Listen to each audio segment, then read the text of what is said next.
you hear me? Stay with me, son. Some people pay for their sins with money, others pay with time. But the rare ones, they pay with blood rain, hammers the streets of Lagos like judgment itself. The city glows under neon signs and streetlights, but tonight the light feels cold, clinical. An ambulance screams through the flooded roads, its siren cutting through the thunder.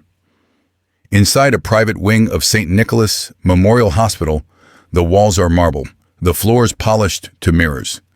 This is where the wealthy come to cheat death. Emeka Okeke stands by the window of the donor room, watching the rain streak down the glass. He is 52 years old, tall, broad-shouldered, with salt and pepper hair and eyes that have forgotten how to soften. His suit is custom-made, his watch worth more than most people's homes. He rolls up his sleeve without being asked. The nurse approaches cautiously. "Sir, we can find another donor. You don't have to take it," he says. His voice is deep, flat. "If my blood can buy peace for once, then take it." She hesitates, then nods. The needle slides in.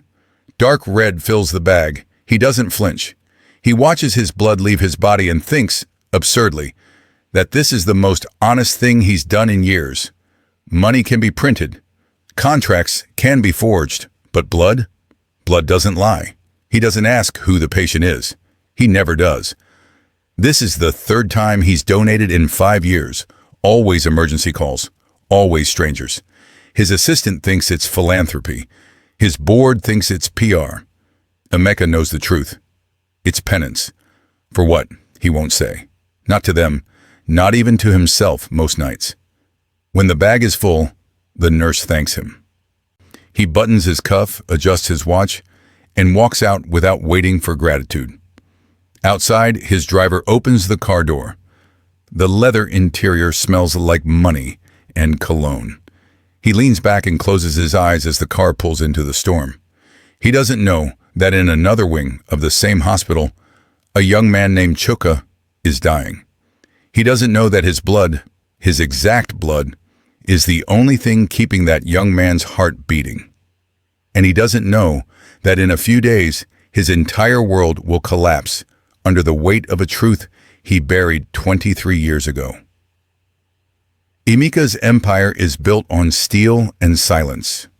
Okeke Industries owns half the construction projects in West Africa. Skyscrapers bear his name. Politicians call him for favors. His face appears in magazines under headlines like "The Man Who Built Lagos." But empires, like men, can be hollow. His estate sits on the edge of Victoria Island, surrounded by high walls and security cameras. The gates are iron, the gardens manicured, the fountain lit from below. Inside, the halls echo. 40 rooms, and he uses 3. The dining table seats 20, but he eats alone. His bed is king-sized, but he sleeps on one side, always the same side, as if the other half is still occupied by a ghost. Tonight, after the hospital, he pours himself whiskey and stands on the balcony. The rain has stopped, but the air still smells like wet earth and diesel. Below, the city glitters. He wonders, not for the first time, what the point of all this is. The money, the power, the buildings with his name in steel letters. His phone buzzes. A text from his assistant. "Donor request successful. Patient stable. Well done, sir." He deletes it, slides the phone into his pocket. Drinks. The whiskey burns, but not enough. He thinks about Adora. He always thinks about her when the night gets too quiet. She was 21 when they met, a university student studying literature. He was 29, already climbing, already hungry. She had a smile that made him believe, briefly, that he could be more than what his father had told him to be. Ruthless, untouchable, alone. They were together for 2 years. Then she got pregnant. He remembers the exact moment she told him. They were in his first apartment, a cramped 2-bedroom in Surulere. She held the test in her hands, shaking, smiling through tears. "We're going to have a baby, Emeka." He looked at her and saw his future crumbling. His investors wouldn't respect a man with a pregnant girlfriend and no ring. His father would disown him for disgracing the family name. His competitors would smell weakness. So he said the words that would haunt him for the rest of his life. "Get rid of it." She stared at him. "What? You heard me. I'm not ready. This will ruin everything." "Everything?" Her voice cracked. "Or just your everything?" "Adeora, be reasonable." "Reasonable?" She backed away from him. "I'm carrying your child. Our child. And you want me to kill it because it's inconvenient?" "It's not about convenience. It's about survival." "Then survive without me." She left that night, took her clothes, her books, the small wooden bracelet he'd given her on their first anniversary. He didn't follow her, didn't call. He told himself she'd come back, that she'd see reason. She never did. Months later, he heard through mutual friends that she'd had the baby, a boy. She named him Chukwuemeka. God has done something great. Emeka laughed bitterly when he heard that. God? What God would give a child to a woman with no husband, no money, no future? He convinced himself he'd made the right choice. He built his company, made his first million, then his first billion. And with every success, he told himself that he'd been right to cut her loose, that a man like him couldn't afford distractions.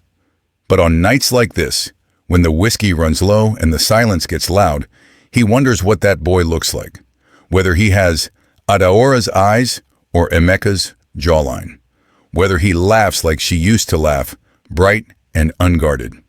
He wonders if the boy even knows he exists.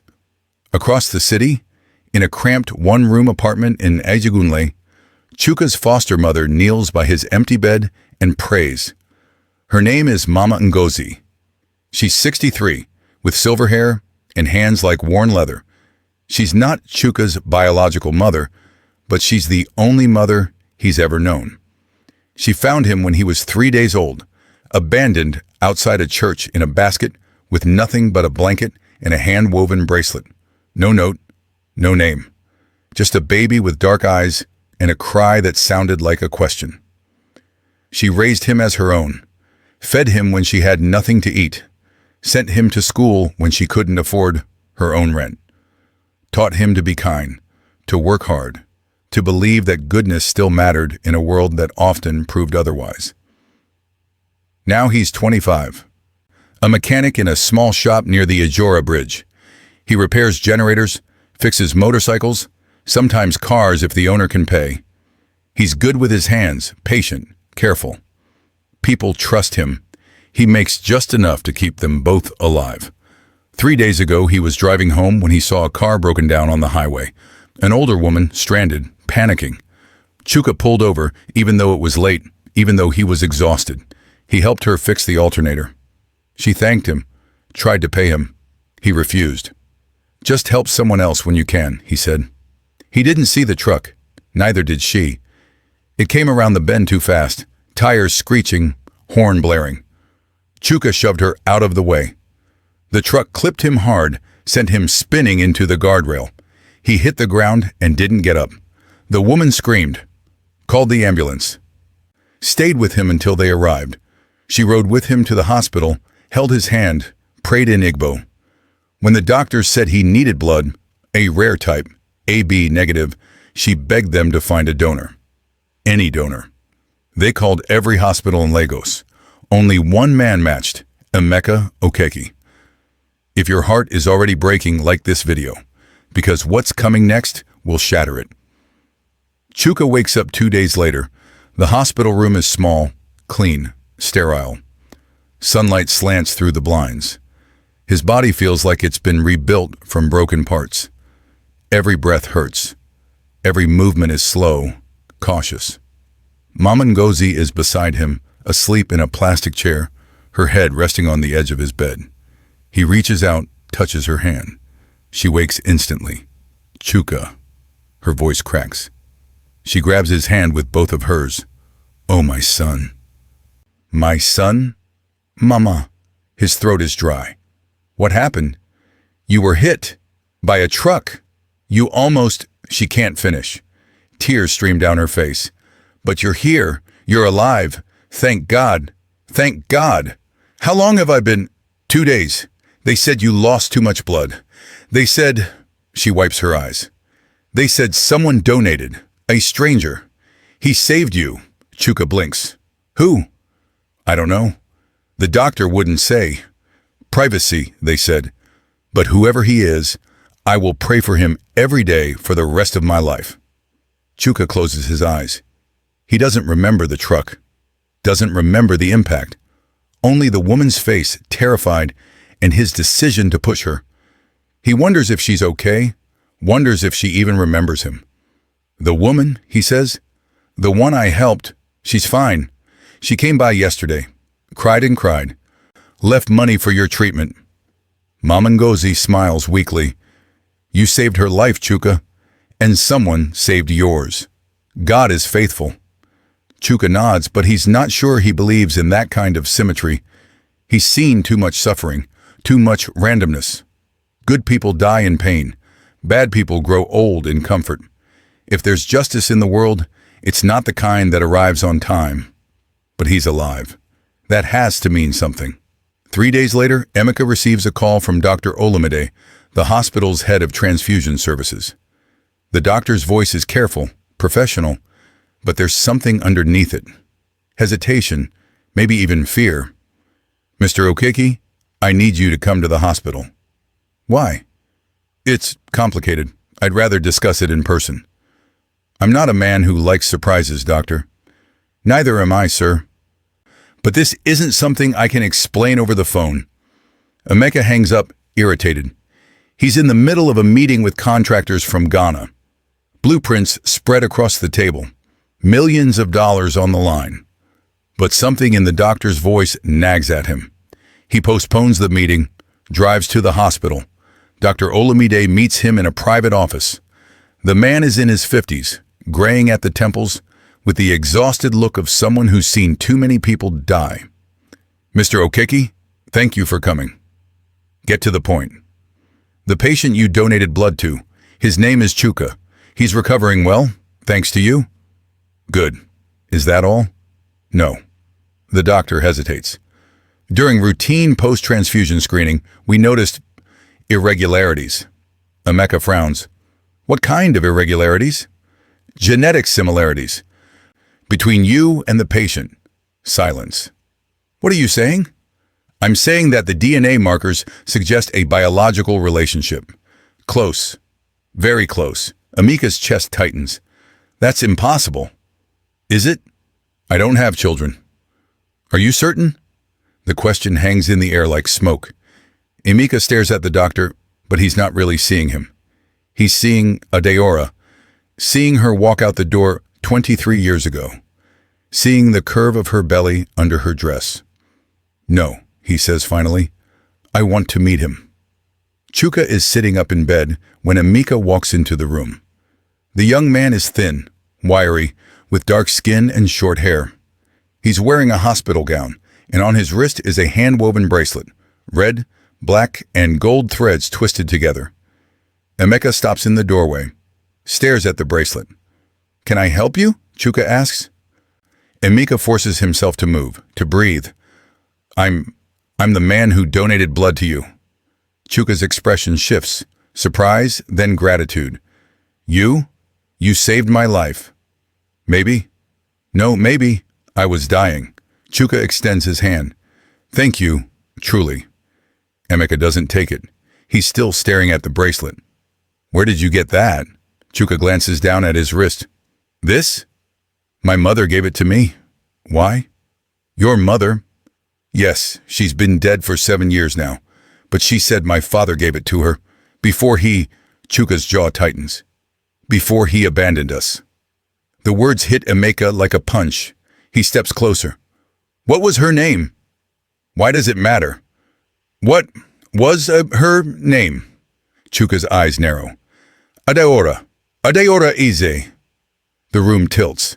Emeka grabs the edge of the bed to steady himself. Chuka watches him, confused, suspicious. Did you know her? Chuka asks. Emeka looks at him, really looks at him, and sees it. The shape of Adora's eyes, the line of his own jaw, the ghost of his younger self staring back at him. Yes, Emeka whispers. I knew her. How? Because, Emeka's voice breaks. Because I'm your father. Chuka goes still. Then he laughs, a sharp, bitter sound. No, my father is dead. I'm not dead. You are to me. Chuka's voice hardens. My father abandoned my mother when she needed him most, left her to raise me alone. She died poor, broken, still loving a man who never looked back. So no, you're not my father. You're just the stranger who happened to have the right blood. Chuka, get out. Please, just listen. Get out! Emeka stumbles backward. A nurse appears in the doorway, alarmed. Emeka raises his hands, leaves without another word. In the hallway, he leans against the wall and tries to remember how to breathe. That night, Emeka doesn't go home. He drives to Ajagunle, to the address Dr. Olumide gave him. It's a narrow street, crowded with low buildings and makeshift stalls. Children play in the dirt. Laundry hangs from balconies. The smell of fried plantain and exhaust fills the air. He finds Mama Ngozi's apartment. Knocks. She opens the door, startled to see a man in an expensive suit standing on her doorstep. Can I help you? She asks. I need to talk to you about Chuka. Her face hardens. Who are you? My name is Emeka Okiki. I'm his biological father. She stares at him. Then she steps aside. Come in. The apartment is tiny. One room with a bed, a stove, a small table. Pictures of Chuka on the walls, school photos, graduation, him smiling beside a motorcycle. Mama Ngozi sits on the bed, gestures for Emeka to take the chair. You're the one, she says quietly. The one Adora loved. Emeka nods. She never stopped talking about you. Even after everything. She said you were brilliant, that you would change the world. Mama Ngozi's voice is calm, but her eyes are sad. She also said you broke her heart. I know. Do you? Do you know what it's like to raise a child alone? To watch her struggle? To see her cry herself to sleep? To hear her pray for a man who never came? No, Emeka admits. I don't. She died in this room, Mama Ngozi says. 7 years ago. Cancer. She couldn't afford treatment. Chuka worked 3 jobs to try to save her, but it wasn't enough. She looks at Emeka. Her last words were about you. She said, tell him I forgive him. I didn't know who she meant. Now I do. Emeka closes his eyes, feels something inside him crack. I was a coward, he says. I chose money over love. I told myself I was being practical, but I was just afraid. Afraid of losing control. Afraid of being vulnerable. He looks at Mama Ngozi. I can't undo what I did, but I want to try. I want to help Chuka. He doesn't want your money, she says firmly. He wants nothing from you. Then what can I do? You can leave him alone. Let him heal. Let him live his life without the shadow of a man who only showed up when guilt finally caught up with him. Emeka stands, nods. Thank you for taking care of him, for being the parent I should have been. She doesn't respond. He leaves. Subscribe and stay till the end, because the twist will break you. 2 weeks pass. Chuka is discharged from the hospital. He returns to work, though his body still aches. He doesn't talk about Emeka. When Mama Ngozi tries to bring it up, he changes the subject. But at night, alone, he thinks about it, about the man in the expensive suit who looked at him like he was seeing a ghost, about the bracelet on his wrist and the mother who wore one just like it. He thinks about what it means to be abandoned, to be saved by the very person who destroyed you before you even had a chance to exist. One evening, he's closing up the shop when a black SUV pulls up. The door opens. Emeka steps out. I told you to leave me alone, Chuka says. I know. Then why are you here? Because I need to show you something. Chuka crosses his arms. I'm not interested. Please, just 1 hour. If you still want nothing to do with me after that, I'll disappear. I promise. Chuka hesitates. Then he nods. 1 hour. Emeka drives him to a cemetery on the outskirts of Lagos. It's quiet here, shaded by palm trees.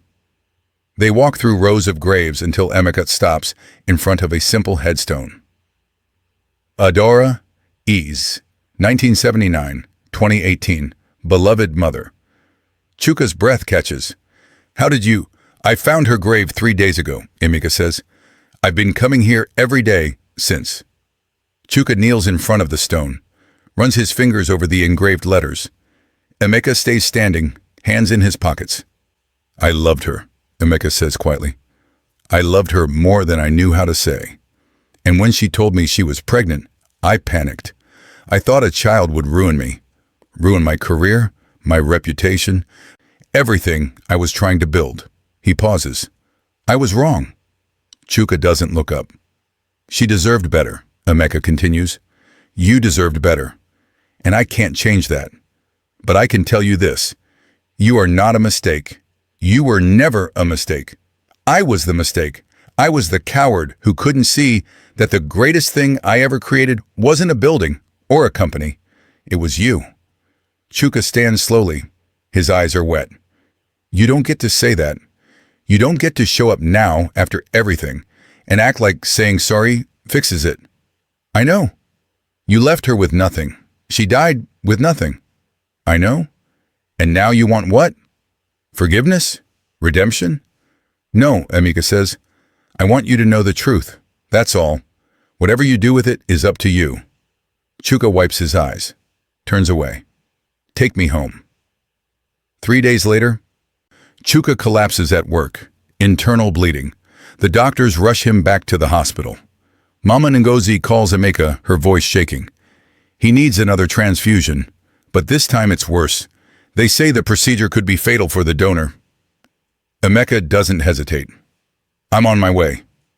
At the hospital, Dr. Olamide tries to talk him out of it. Mr. Okeke, the risk is significant. Your blood pressure? Your age? I don't care. You could die? Then I die. Emeka's voice is calm. He lost enough because of me. Let him live. The doctor stares at him, then nods. They prep him in the same room where he donated the first time. The needle goes in. The blood flows. This time he feels it. The pull, the draining, the cold creeping into his fingertips.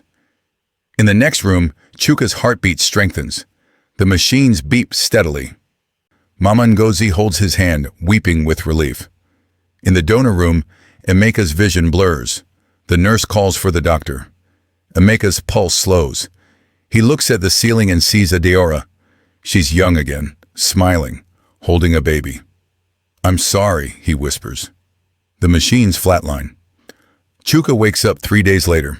Mama Ngozi tells him everything. He doesn't cry. He just stares at the wall, silent, as if trying to process a language he doesn't speak. Later, Dr. Olamide brings him an envelope. He left this for you. Inside is a handwritten letter. Chuka, by the time you read this, I'll be gone. I know you don't want my apologies. I know I don't deserve your forgiveness. But I need you to know something. You're proof that love doesn't die when people fail it.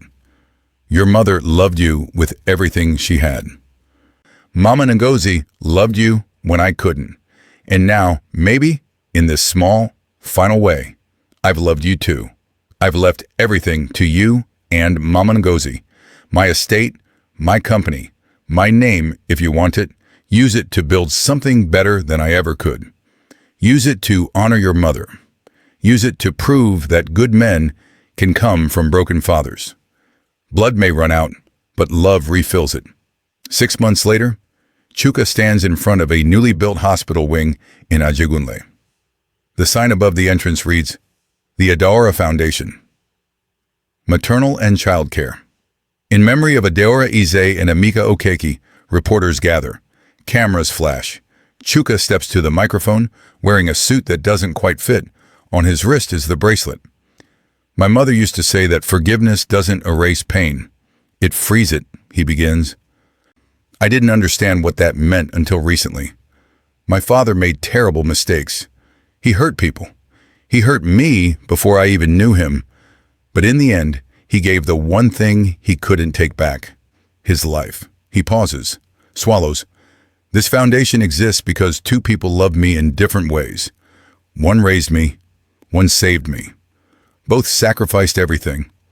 I'll spend the rest of my life making sure their sacrifices weren't wasted. He steps away from the microphone, places the bracelet on the cornerstone of the building, and walks away into the sunrise. He gave his blood twice, once to create life, and once to redeem it. The first made a son, the second made a legacy. Where are you watching from? And what would you have done if you were Chuka? Could you forgive? Drop your answer in the comments. And don't forget to share this story. Someone needs to hear it today.